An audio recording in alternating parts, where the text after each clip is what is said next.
The secret is I got rid of my debt. And so should you.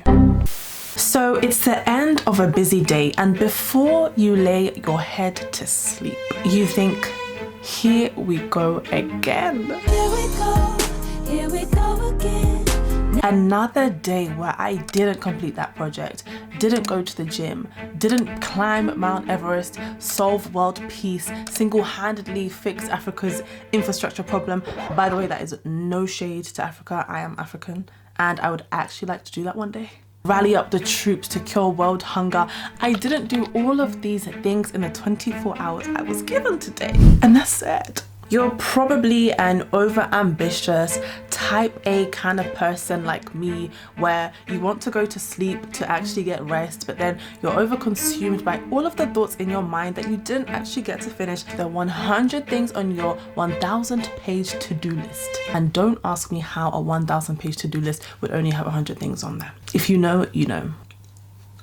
And then all of these thoughts kind of carry on to the next morning, and here you are the next morning. You wake up early, it's 6 a.m, but you're checking the clock because you're racing against time, because you have to remember all of the things that you didn't do yesterday and pile all of those things onto today's to-do list, which then puts you in even worse and greater debt to your to-do list.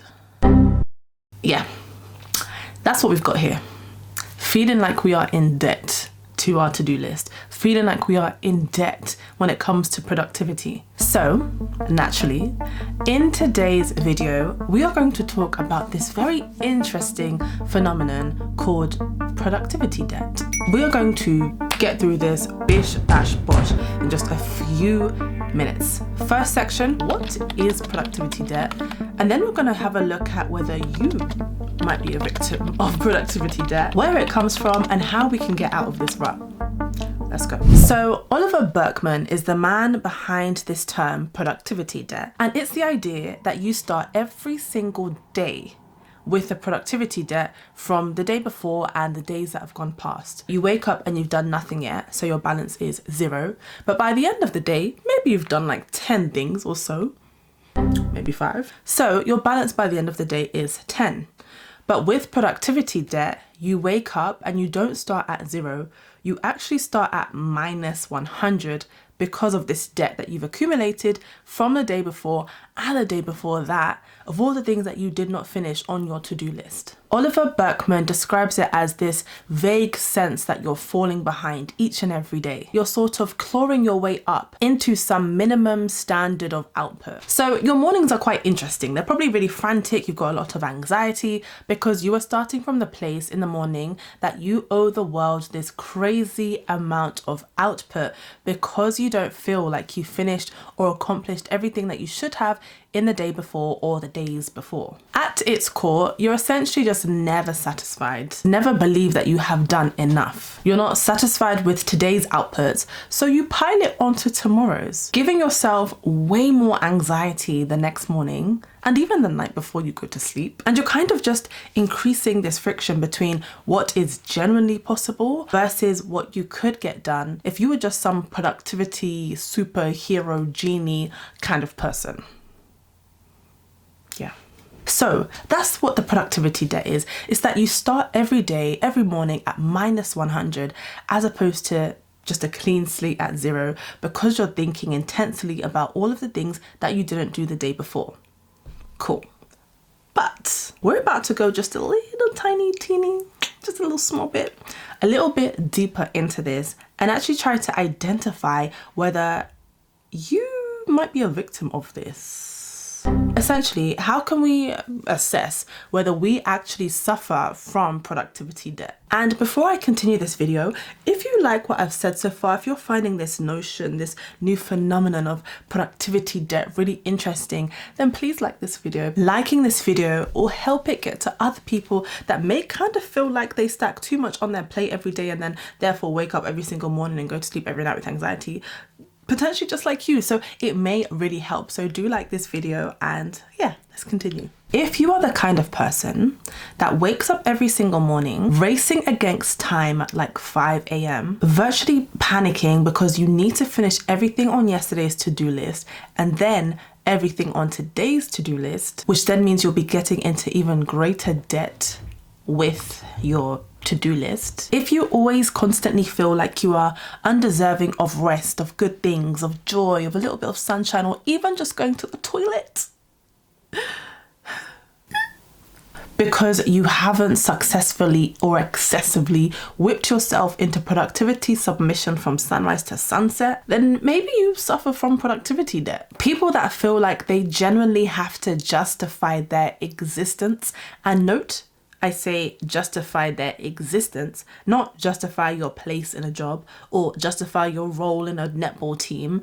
I mean, justify your existence by ticking off your to-do list. Then maybe we are on our way to a very valid crash out. I have generally found myself in this situation several times, frantically rushing through tasks, skipping breaks, check the time every single second, feeling very anxious about time, frantically calculating how much time I've got left to stay in this deep flow state, and comparing this to my mounting to-do list of things that I need to do.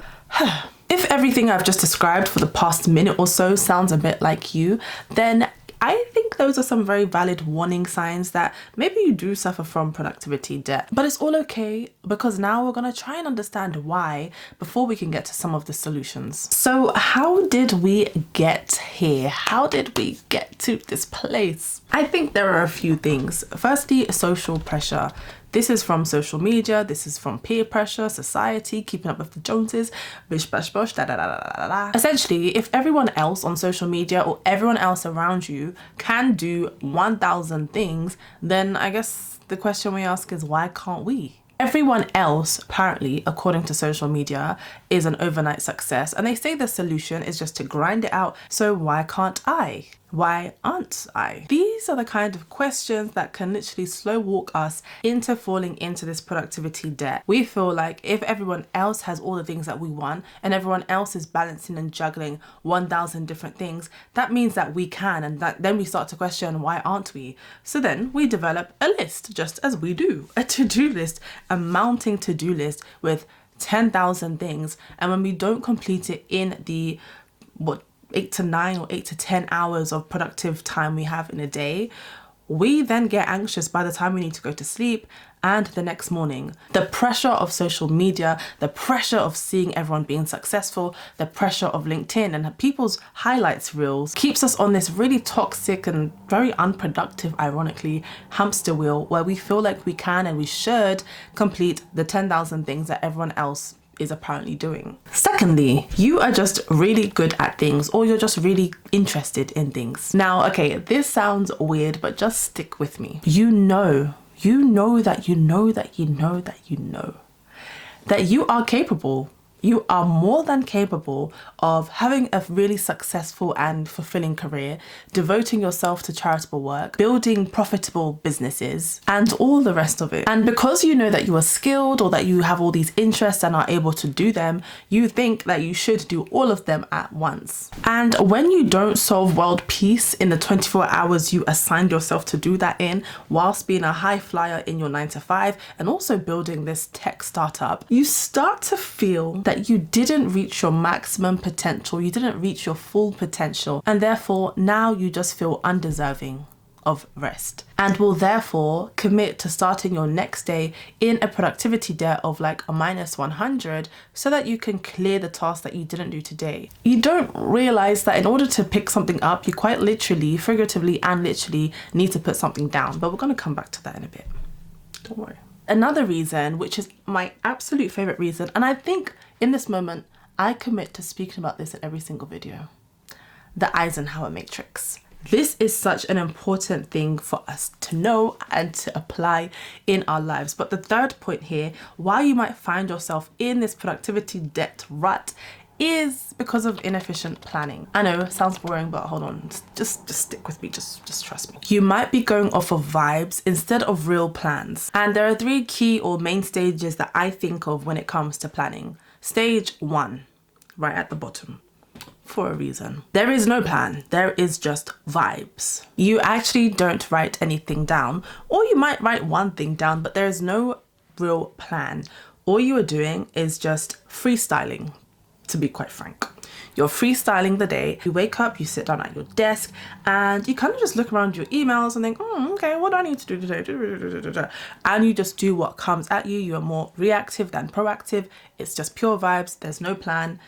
That is stage one. We never want to be there, but this can contribute to productivity debt. You may never write down a plan, and therefore when you get to the end of the day, you just remember all the 1,000 things that you were meant to do today or even meant to do yesterday, and now you feel worse and you just feel like you go into the next day starting at minus 1,000 productivity points. Stage two is a plan that just looks like a to-do list. So you are now putting pen to paper, but not in the right way that we want to. So this plan in stage two might look really unrealistic. It might look like a brain dump of sorts. You're just dumping everything on this list and you're going about it not in chronological order, not in terms of urgency or importance, not in terms of prioritization. You are just going through this list that you just sat down and made. This plan is probably really unrealistic and it's just filled with a lot of tasks that might be unnecessary as well. We don't want to be there either. Writing a large to-do list and not getting through it by the end of the day will make you feel really bad, essentially. And you'll just feel like the next morning you are starting from minus 10,000 productivity points, when really you just put way too much on your to-do list. It's not that you're behind, but you set yourself up for failure. It was unrealistic. It was gonna always be impossible. It was never going to work. Now, the top stage, the best stage of planning is actually, in my personal opinion, using the Eisenhower matrix. So this is a plan that considers your wide picture goals and is extremely aligned with those goals. It cuts out all of the noise from the stage two planning where there's 1,000 things on your to-do list. It cuts out all of that noise and it actually focuses on prioritization. What do you actually need to get done that is both urgent and important? At its root, this sophisticated level of planning uses the Eisenhower matrix. It takes that stage two plan that you had that was filled with like this huge crazy to-do list. It looks at that and it thinks, what is urgent here? What is important here? What is not urgent and what's not important? And it prioritizes the things that are both urgent and important. It sticks that right at the top of your to-do list and that is what you focus on for the day. I do have a more comprehensive and detailed, sophisticated video about the Eisenhower matrix, which I'll put here. So please do watch that if you want to learn more about this sophisticated level of planning. So with the Eisenhower matrix, you actually have probably less things to do on your to-do list, which will kind of help to ease this feeling of productivity debt because you are genuinely prioritizing the things that you need to get done today. Not the things you need to get done for the month, not for the week, but just for today. Sometimes it is just the top 3 things that need to get done today, and that is it. And the final reason why you might find yourself in this productivity debt is because of the fact that you do digital tasks, you work digitally as opposed to physical work. And I actually saw this point on Chris Williamson's video about productivity debt, and I found this really interesting. So I wanted to expand on this. So I guess when you are not physically tired because maybe you spend the day on your laptop working digitally, it might not compute why you should feel deserving of rest. I mean, you haven't done anything that is making your body feel extremely tired. So why should you stop? Why shouldn't you just continue piling onto your to-do list if all you're doing is sitting down and hacking away, typing at a laptop? And even though you've worked like 9 hours at your desk, maybe you just don't feel physically tired. And because of that, when you go to sleep, you feel like, oh, I could have done 1,000 more things. It's more about mentally intensive tasks, but maybe sometimes we don't compute that as still real work that deserves rest and deserves a celebration. Lucky for us, there are actually a few ways in which we can get out of this psychological rut that is the productivity debt. The first one, which actually Oliver Burkeman, so the man that coined this term productivity debt, he came up with this one, and it's called just accepting that it is impossible. Accept that it's going to be impossible to pay off this productivity debt and get to a zero balance. Basically, there are no debt collectors that are coming to get this debt because even they know that it is impossible to pay this off. It's like being 10 years deep into Amex debt with their 30% APR. Like, just forget about it. If you don't get it, forget about it. It's just not possible. That's the reality. So the joy here, unlike Amex debt, is that knowing that it is objectively impossible to clear this productivity debt should give you a sense of relief, some relaxation, you know, just take the weight off your shoulders a bit in knowing that, okay, this is just never going to be possible to pay off anyway. And no one, not even the people you see on social media, can pay this off. And hopefully that will help you to stop running around every morning trying to chase off the debt that you need to pay. You're not going to do it. It's fine. It's impossible. Just relax. The second point, which I really, really like that Oliver Burkeman talks about, is creating a done list. So instead of filling up your piece of paper with this crazy, unrealistic to-do list, what you can do instead at the end of each day is create a done list. So get that same piece of paper, get your pen, and write down all the things that you have completed, accomplished, fulfilled, and done in that day. It can get real simple. You can even put down that you just put on your shoes and brushed your teeth and made yourself some porridge. It doesn't need to be complicated. Especially if you feel like it gets to the end of the day and you're not really happy with how the day went, you actually did want to focus on 2-3 tasks, but you just didn't end up getting it done. What you might want to do is just put away the to-do list for a second, just put it away and get up a piece of paper, a blank piece of paper, and fill it with all the things that you have done today on this done list. You're operating from a different space at the end of the day, where one list looks at all the things that you needed to do and you didn't do.